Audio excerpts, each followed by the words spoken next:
Жашоодо эч сүйүүсү өзгөрбөгөн bir zat al enеңдин сүйүүсү өзгөрбөйт. Аялың алып келгенде колуңа карайт. Энең бир нерсе берейин дейт, аял бир нерсе алайын дейт. Эненин сүйүү өмүрүндө эч качан өзгөрбөйт. Балким жаратылышта энеге эч бир зат окшобойт. Эч бир махлук окшобойт. Менин энем, сенин энең бир жолу жаралган зат. Башка жаралбайт. Энеден эч кимди артык койбогула, урматтуу мусулман бир тууган. Эсиңден чыгып калдыбы?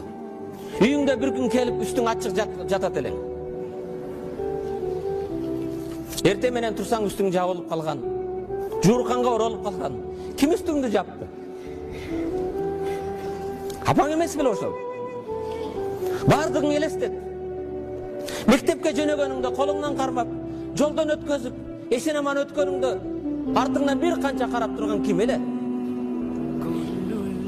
Эрте менен турсаң, ысык нанын жабып, каймагын коюп, чай ичип кеткин, курсагыңды тойгозуп кеткин деп, сенден мурда туруп, тамагыңды даярдаган ким эле? Ошондой зат сенин бир арзыбаган бирдигиңе, эдинисаңа, же бир жакшы сөзүңө арзыбайбы?